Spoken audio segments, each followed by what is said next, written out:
Seattle Mariners injuries already seem to be piling up, but what does this mean for the team? Find out more in today's video.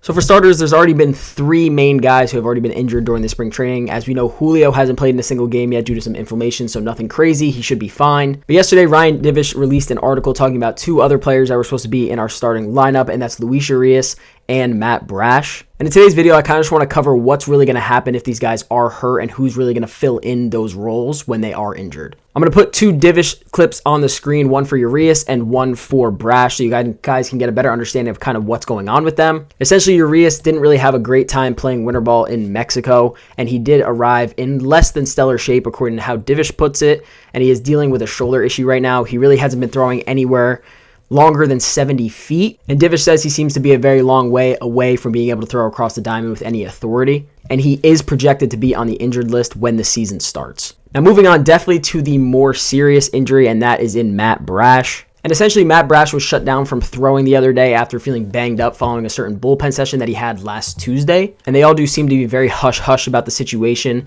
Matt Brash looked at his arm during an interview, and Scott Service really didn't have any details on the situation, but kind of was very hush-hush about it. They basically just didn't want to manifest that this was a longer-term injury, and I'm guessing based on some of these things that it's definitely going to be a longer-term injury. Service also didn't really provide where Brash was hurting, so it kind of seems like it's a little under the radar right now, and they really don't seem too confident in a return, but we will see. Cross your fingers that he can come back at least earlier rather than later. But let's kind of go over some of the options that the Mariners do have in their minor system, as well as guys that could possibly make the roster in the first place. So let's start with Urias. So a lot of people are obviously saying this isn't a very big loss for us, as he really wasn't projected to do too much, and a lot of people really didn't have confidence in him to do much anyway. But you have to remember, this is a guy that we're paying $5 million this year, as well as we gave up Isaiah Campbell for, so we really needed him to come in and play for us. Whether that was what you wanted or not, he was going to be a platoon with Josh Rojas no matter what. But now, what real options do the Mariners have in terms of infield? So there's going to be 3 guys that I'm going to focus on in today's video that I kind of want you guys to think about what option you'd rather have in our infield. But it comes down to 2 situations. In the first situation, you leave Josh Rojas at third and use someone like Michael Chavis or Brian Anderson to platoon with him. Michael Chavis has had a pretty good spring so far, so maybe he can fill into that role before Brian Anderson gets a chance to. But just to give you guys a little bit of background of what these guys did last year. Last year, Michael Chavis was on the Washington Nationals, where he played in 48 games,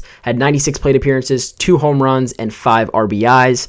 And he hit .242 with a WRC plus of 68 and a WAR of .1. So not good statistics for a guy that we picked up and someone you could really have confidence in going into the season, but he is definitely an option over there. And we've seen him say in interviews that he really loves the Seattle Mariners culture, and he really feels like it's a very well and close-knit group, and it's a very winning culture per his words. Next is Brian Anderson, who we have signed to a minor league contract, but if he does make the majors, we will be paying him $2 million this year. And Brian Anderson has actually been in the majors for about 7 years now, and last season he was with the Milwaukee Brewers, where he hit in 96 games, had 361 plate appearances, 9 home runs, 40 RBIs, hit .226 with a WRC plus of 85 and a WAR of .5.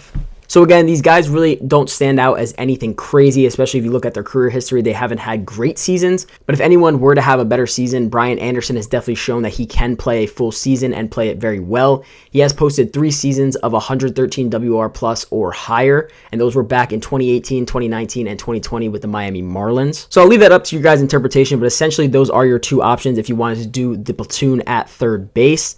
Now let's talk about if you want to move the platoon over to second. And some of you may say Demo or Sam Haggerty can work their way into these platoons, which they obviously can, but I'm talking about 2 guys that we acquired this offseason that can make an impact on opening day with the Urias injury. So moving over to second base, what the other situation is you can move Jorge Polanco over to third base, have Josh Rojas go over to second, back to where he was last season, and have a platoon over there with Ryan Bliss or Michael Chavis. Ryan Bliss has also had a very good spring. His defense has been a little shaky at times, but he did have a 3-for-3 day yesterday against the Giants, and he is a very high regarded prospect, as he was when he was in the Diamondbacks system. And Chavis is basically a super utility. He can pretty much play anywhere, so he has played second base last year. There's some clips of him making some really nice plays over there. So that's pretty much your other options. You move the platoon over to second, let Jorge Polanco figure out third base, which I'm sure with Perry Hill he definitely can. And a lot of us have said we do want to see Ryan Bliss come up sooner rather than later. And now with injuries, that was kind of the way he was going to find his way up, so he may get a chance sooner rather than later right now. And I think he definitely has the ability to succeed at this level, so we'll see what happens there. But that's kind of your two options with the Urias injury. But now moving over to Brash, he was going to be a huge piece for us, just like he has been in the past few years. And at the end of the day, we could be blowing this whole thing out of proportion, and he could be fine, just only missing a few weeks. But based on certain things, it's just really not the vibe I'm getting. So let's think long term and assume Matt Brash is out for most of 2024, if not all of it. Who do the Mariners have to rely on in the bullpen that they can still be a top bullpen in the entire game? With the addition of Gregory Santos, the three combos of Munoz, Brash, and Santos was going to be disgusting for us.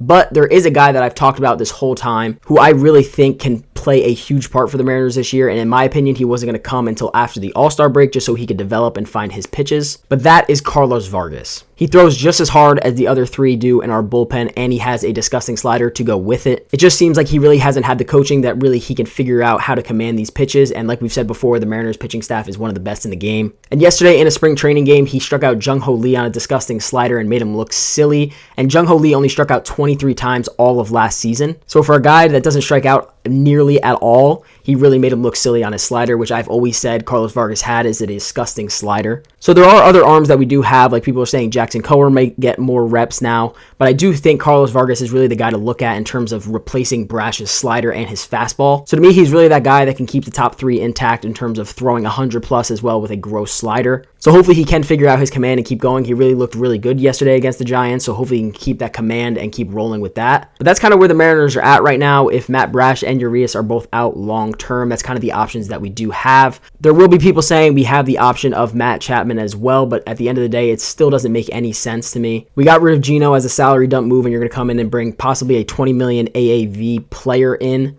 So truly, I don't think the Mariners are any closer to getting Matt Chapman than they were yesterday. But again, it is an option that the Mariners do have if they really felt like they needed to go out and get him. So please let me know which player you guys want to see, especially which platoon you'd want to see, whether you want that platoon to stay at third base or move Rojas back to second and Polanco over to third. But I hope this gives you guys a better understanding of where we're at if these two injuries are very serious. But otherwise, I hope you guys did enjoy the video, and I'll see you guys in the next one.